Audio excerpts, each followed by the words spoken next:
Hi everyone, it's Jerry. I have an instructive game to share with you from the 2024 Tata Steel India Rapid and Blitz. This is a rapid game between Magnus Carlsen on the white end and Daniel Dubov. Time control is 25 minutes, 10-second increment. Opening Sicilian Defense, and with bishop b5 check we have the Moscow variation. Now with how Carlsen continues from here out of this opening, the game takes a technical turn. We're going to witness mass exchanges not long from now, and we're going to be pulled into a major piece specific ending. And it's the ending that will be my primary focus in this video.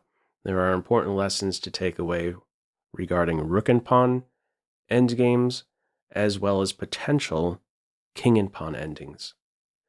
So where do we go from here after this light square bishop exchange? Carlsen continues by coordinating with his remaining bishop, we might say. Plants another pawn in the center on light. There's a focus on that d5 square, a nice jump eventually for the queen knight now. Neither side really wasting any time in this opening phase, just ripping out the pieces, some attack and defense over d4, and some security for the dark square bishop. We got a flight square as well. Both sides castle, purposeful rook move, half open file, convenient defender. And from here we have b6. Another move that's popular in this position as black is a6, taking away the b5 square and also supporting a potential b5 break. What's the big idea with b6 in this case? Well, this square opens up for the queen. She's soon going to exert some pressure in the center here. Okay, very natural, getting the rook off of this diagonal, some support for the knight. We are 14 moves in, all pieces contributing in some way, both kings castled. These rooks currently don't sit on open or half open files for white. But one of these files will eventually open up. How do I know this? This guy right here told me. This knight's eventually going to dive into d5, and when it's there, it will be intolerable.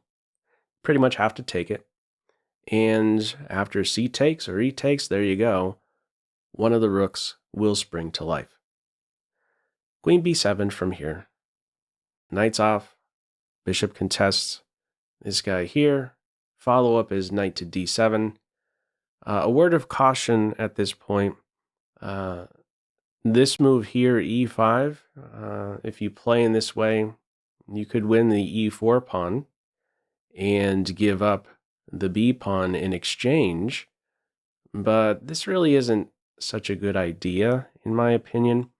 Putting another pawn here on dark, obstructing the bishop, and also weakening that d5 square, creating a light square weakness like this. Probably not such a good idea, so don't be tempted by a variation like that. Maybe saying to yourself, hey, I got a center pawn and you only got my knight pawn in return. How does Dubov play it in this one? He simply welcomes the dark square bishop exchange. We have just that. Knight hops in the center, sure enough, immediately challenged, and from here Carlsen plays queen d2. Don't be tempted by a move like queen d4, throwing the knight in a pin. That would be short-lived. Black could easily break the pin, and next, capture the knight. This major piece-specific ending is considered completely equal. All right, we have queen d2 here. I should also note this idea to capture the knight here. Black would be prepared to capture with the pawn, take on the doubled pawns, and activate a rook. This can be an excellent post now for the rook. Defense, attack, and black also has this pawn break in mind from here, playing with b5. This is considered about equal. Okay, in this one, it is queen d2. There go the knights. The e file opens up. Carlsen has his eye on the somewhat backward e7 pawn. From here, rook c8, looking to double up. Black plays e5 here. If you're wondering about this b5 break, black has support for it right now, but would end up losing a pawn if you play in b5. White could take and take on c8, followed by rook takes e7. White would be up a pawn. So now is not a good time to try with that b5 break. It is e5 here, and d takes e en passant. And here we are. Very technical ending. Nice battery. Active rook. What else is going on? We have a half-dead d-pawn and a passive rook. White is clearly, for choice, playing for two results here. You're either winning, drawing at worst. We get in h4. Not a good idea to allow h5. That would be way too disruptive and damaging to black's kingside structure, potentially taking away that flight square. It stopped cold with h5. Just perfect position right here with the battery. 2 base points watched over. White, again, clearly for choice from here.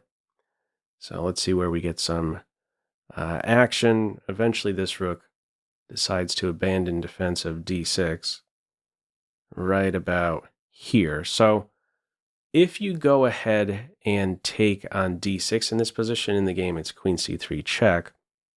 If you take on d6 here, this would allow queen b1 check and the b pawn falls. Also note this check, if you block with the queen, that would be a blunder.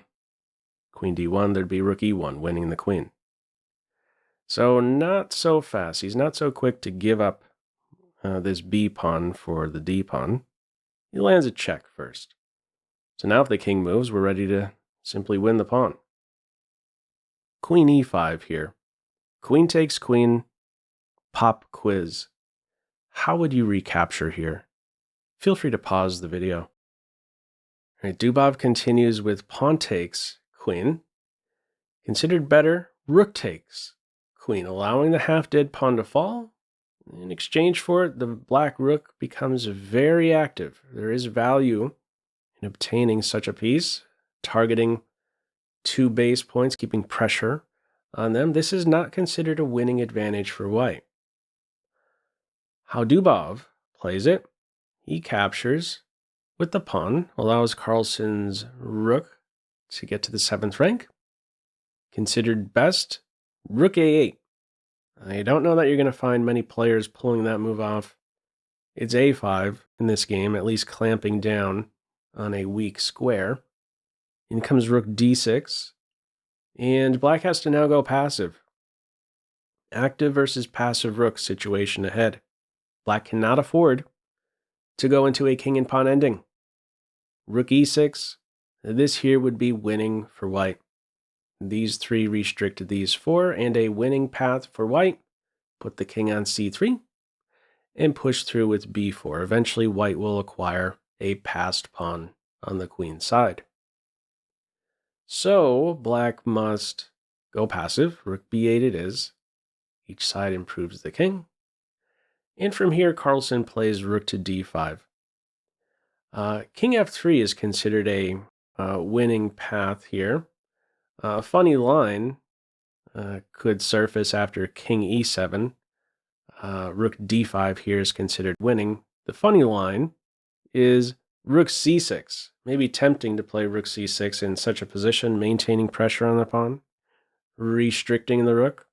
But this would now be a draw. Because after king d7, where does this guy go? There's only one save square here. And after king e7, where does this guy go? You got to go back. We would have a repetition of position. What would be the winning path for white in this position? It would be with rook d5. And after the e5 pawn is secure, rook b5 is a winning scenario for white, a winning setup for white, I should say. Rook b5 now places the pawn in a pin. And there's no stopping c5 taking advantage of the pin. What does this mean?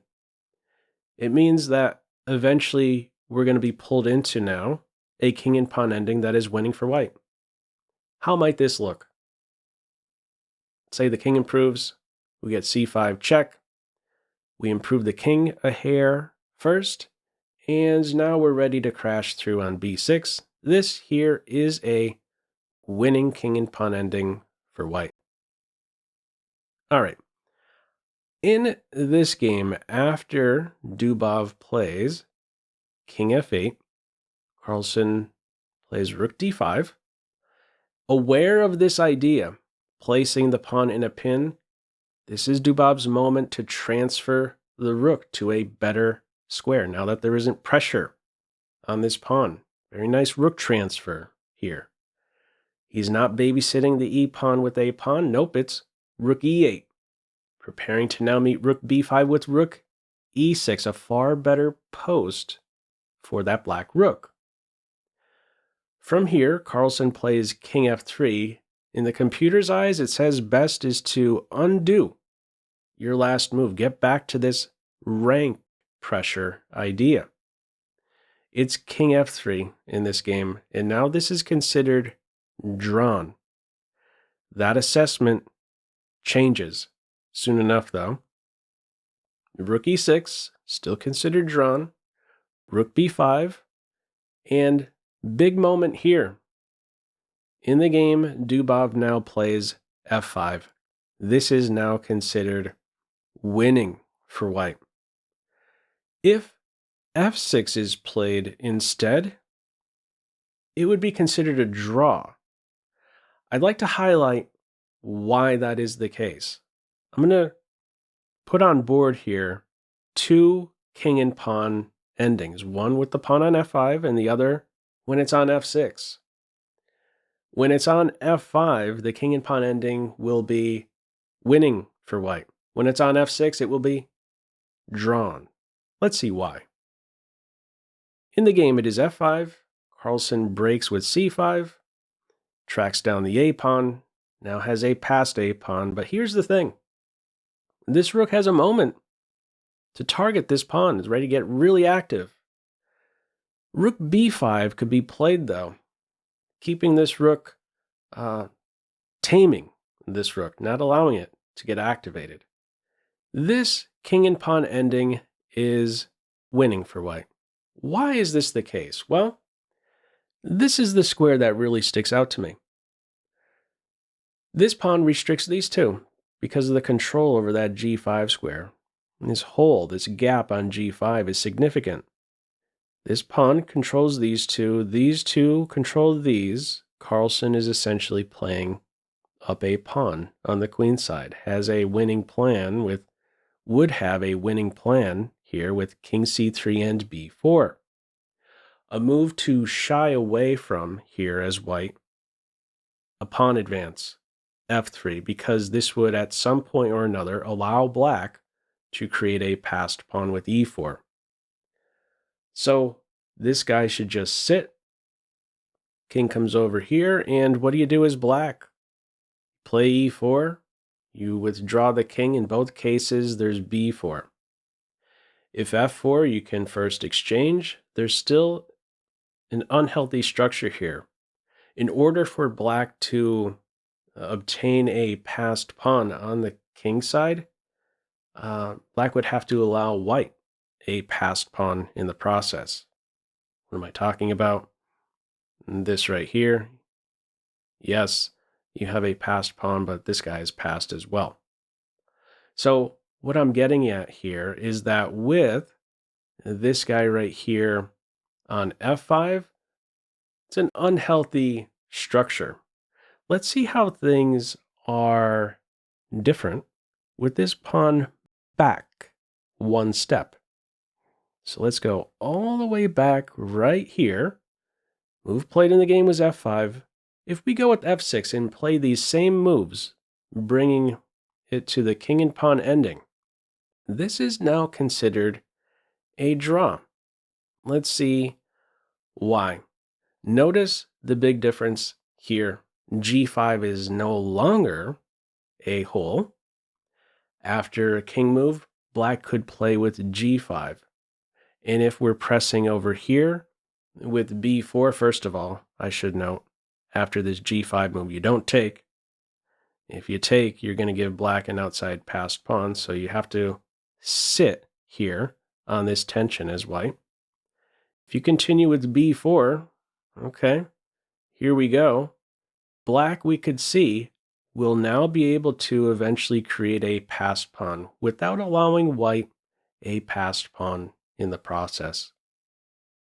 A significant difference we have here, to be sure. Significant difference between the pawn placement.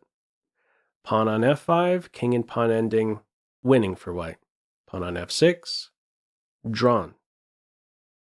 In this game, it is f5. We get that break in there. Dubov cannot go in. For rook b6, rook b5, winning for white. So the rook remains passive.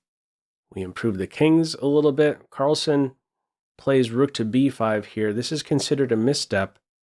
Considered best is to approach c5 straight away. He plays rook b5 here. This gives black an opportunity to play g5, in fact. g5, preparing to meet the capture with the king getting up here just in the nick of time. Says best is to go straight towards the c-pawn here. Best try. Sequence like this, black is there just in time to duck a rook b6 move getting off of that 6th rank. Right, Dubov does not play in this game g5 here. He improves the king, and now this is just winning for white. Both of these pieces are really passive. First exchange there, unhealthy structure. He still tries that advance. Two passers over here. Carlsen makes sure to track down the h-pawn just in the nick of time. And notice the follow-up rook h3, not just to any square. He has in mind this 3rd rank defense, not allowing the king to even approach this pawn. It's f3 from here. King h3, this pawn is going to fall. We improve the king from here. Rook to f6, and just one more move. a6, and Dubov resigns. Carlsen's up the pawn. Just going to advance it another step, and next up he's ready to capture this pawn and get going with another pawn. He's going to have connected passers soon enough. No hope here for Team Black completely winning. So, what did you think of this one? Feel free, as usual, to leave any feedback to this video in the comment section below. I hope you enjoyed it and maybe took a thing or two away. That's all for now. Take care.